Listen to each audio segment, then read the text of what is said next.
Hi, and welcome to the Confessions from the Home Office podcast.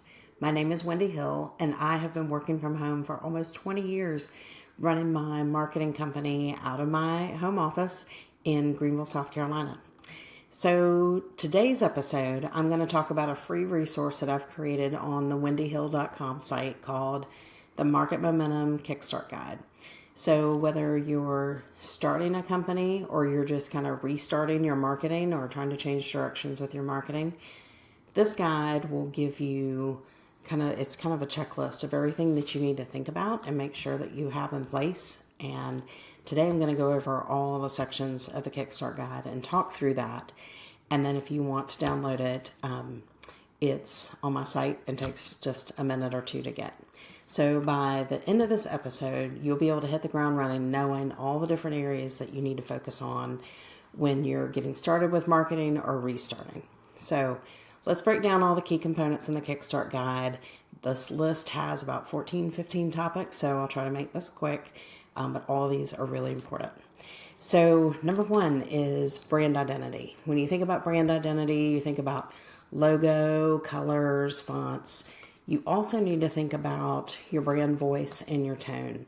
And I know sometimes people start a business and they say, I don't know if I really need to go get a logo and do all this yet. As things go along, I'll figure it out. Well, think about the first time you go somewhere and you need to take a marketing piece, or you need a website built, or you need to take a business card to a networking event. You can change your logo as much as you want. A lot of times those evolve over time. I've changed mine a couple of times and changed the color scheme. But you need to get a brand identity together. It's kind of like the framework of things. So definitely think about that and make sure that you get that in place. So the second thing is target audience. A lot of times people will say, everybody's my customer. Well, that may be the case for some things. But think about if you tried to market to everybody, how much money that would take. So you really need to think about who's your ideal customer. When I think about with my consulting business, I think about the people that I work really, really well with, and I want more of those people. So you need to think about how I found them, what their problems are, what type of industries they're in. You really need to understand your ideal customer and go from there and niche down. So, I have a ton of people that I could target with my marketing business, but that would take a lot of work and that would take a lot of money. And so I have certain niches that I go after, and that way everything kind of fits nicely with my model, and it just makes everything easier and is, more economical. So number 3 is your unique selling proposition. And this is also, you'll see this listed as a USP. So what really sets you apart from the competition? So you may say, well, I'm just like everybody else, so there's nothing different about me. Yeah, there is. There may be how long you've been in business. You may have a different perspective from other people. Like for me, I have an operations background too, so I'm not thinking just about the marketing. I'm trying to think about how it's going to get delivered, and can it get delivered the right way, and what's going on the other side of the business. Maybe they need to work on the operations first before they really start focusing on the marketing. So you need to think about what makes you different and make sure that you communicate to your audience. That's your unique selling proposition. Some other examples would be, is it your customer service? Is it the service after the sale? Is it how you make your products, how you source your products? So just think about that. There is something different about your business than your competitors. So the next area is to think about marketing goals. You need to set short and long-term marketing goals. And I would say this, short-term, sometimes with marketing, sometimes it takes a little bit longer. I've had clients that knee-jerk, and if something doesn't work in 2 weeks, they're stressed out and they want to change direction. And I've had other clients that realize it can take 6-9 months for something to really kick in. Now, do you want to keep burning money if something's not working? Probably not. But you need to think about what goals work for your industry, and is it return on investment? Is it customer acquisition cost? Is it looking at website traffic? And, is it going up? If you've been spending money on ads to drive people to your website and all of a sudden traffic plummets for months, well, then you need to change your ad strategy. You need to look at revenue, things like that. So there's all kinds of KPIs that you can that you can look at when you're measuring short-term and long-term success. So the next thing you need to look at is budget allocation. And everybody, when you say, what's your marketing budget? A lot of times it's like asking somebody, what's your Apple ID password? And they're like, I don't know. You need to determine what your overall budget is. I've asked clients before, like, what budget range are you thinking? And they think that I want to just spend it all. That's not the case at all. A lot of times companies don't have a budget in place for marketing at all. It's just spend the least amount possible because we've got salaries we've got to pay, we've got other things we got to do. But I'm telling you, you have to spend money to make money. And I'm one of the cheapest people out there, believe me. So I don't want to do that either. But you have to if you really want to make a difference with things. And the other thing that I want to say about budgets is this is being recorded in like mid to late August. A lot of people are starting to put their budgets together for next year. If you don't have a marketing budget in place for next year, you should strongly consider putting one. And that way you'll know, do you need consulting help? Do you need someone to manage it? Do you need money for media campaigns, like for Google ads or social media ads? Or do you still do outdoor? Or are you going to trade shows? Are you doing big events for customers? You need to think about all those things and get that down. That way it's not so stressful and you're not trying to borrow from other buckets to make this happen. So that's what I want to say about budgets. Are you getting started or restarted with marketing for your business? Visit my site, wendyhill.com, and download the Market Momentum Kickstart Guide. Inside, you'll discover a step-by-step roadmap to launch your marketing that delivers results. Don't leave your marketing to chance. Firing off bottle rockets is not great for your budget or for your results. Grab your free Market Momentum Kickstart now and launch your next campaign with confidence. Visit wendyhill.com to learn more. That's Wendy with an I. So now that we've talked about foundational elements, I want to talk about implementing and getting things going. So channel selection is really important. Are you going to be focused on social media? Are you going to be focused on emailing prospects and customers?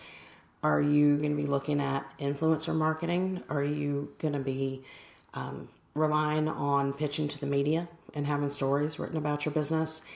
Or is it more about industry shows and conferences? You need to think that's not the whole list. I mean, there's a million other things you can do, but you need to think about what channels you're going to use when you're marketing your business. And then number 7 on the list is website basics. Your website really needs to be the hub for everything. A lot of times people will say, you can just use a Facebook page or you can just have an Instagram account, and you can.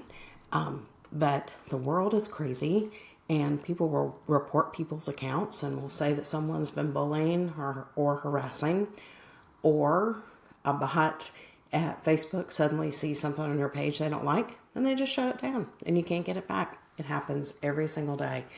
People get their LinkedIn account shut down. I had a client once that had to pay a fine to get back into his LinkedIn. So you need to have your website as your hub. You own your website. Get your domain. Get that built. And make sure that it's not like a brochureware site. Don't just throw everything on there you do. I mean, that's what we did back in 2000. So you need to make sure that people understand who you are, what you do, and how to buy from you. You don't know how many times I look at clients' websites. I have no idea how I could work with them if it's the first time I've seen it. So you need to think through that and make sure that your website can be a sales tool for you. So the next thing is content strategy. You need to decide what type of content that you're going to put out there. Look and see what's worked in the past. You need to plan out content. Some people want to have everything in a Google Drive sheet or Excel and down to all the graphics, all the copy and everything. Other people don't have time to do that, but you need to make sure that you've got a couple of themes that you're working with. You don't need 8 or 9 themes that you're promoting to people. People get confused and lost and then they just start ignoring what you're putting out there. So keep it tight, keep it consistent, and keep watching to see what works. Are reels working? Do behind the scenes things work? What works? And keep going with that. And then, if things get too much, you need help, find someone who can help you with the content, because it does take some time to get it out there. Social media presence. everybody wants to be on all platforms. I shouldn't say everybody. Most people do. They think they need to be on all the platforms. You don't. Pick one or two that are relevant to your target market. When you've got your ideal customer, where are they hanging out? And you need to make sure that you're doing a good job with those one or two platforms. Once that's up and going and you're doing a great job with it, and you feel like that's just moving along and you want to add another one, then do that. But don't set up 7 or 8 different things, because you're just going to get frustrated, or somebody in your team is going to get frustrated, and it's just going to, it will flop. The next thing you need to think about is email marketing. You need to select a service that works, something that you understand. There's some that are very easy, some that are a little more complicated. I use MailChimp, Constant Contact, Flowdesk, Klaviyo, and Equip 360 every week for clients, and love them all. They all have different reasons why they use those programs. Some have better analytics than others. Some have better price points than others, but there's a ton of them out there, and you really can't go wrong with any of those. SEO, that's search engine optimization. You need to make sure that you're doing keyword research, and make sure that, Google has a keyword research tool. And we could go into so many episodes talking about SEO, but make sure that what you're putting on your website is what people are searching for. And you need to keep your content up to date, and you need to keep checking and see if there's other keywords that you need to add. If you're a local business, like a retail location, or just a local business, I'm just thinking of something like a farmer's market where you would just sell right around in the area, you might need to work on local SEO. And there's partners that can do that. I can help with that, but that's a little bit different. But you need to focus on SEO. There's a lot that you can do. That's usually not an overnight win with things. That could take 6 months or longer to really start seeing results. But make sure that that's something that's on your list. Analytics. You really need to look at, I think Google Analytics would be a great place to start. That's something that you can install and have going on your website, so you can watch and see how people are coming into your site, how long they're staying, when are they jumping off, is there some place that they're always exiting from? Maybe you need to tweak that and try to get them to engage with you or to buy something. It takes just a little bit to get things going with Google Analytics. So, and it's like a big rabbit hole you could go down. So be patient with that and get help if you need somebody to help you with interpreting the results on that. Are you struggling with marketing? Visit my site, wendyhill.com, and let's figure out how to take marketing off your list of stressors. Whether you're a startup or an established business looking to outsource, I have solutions tailored for you.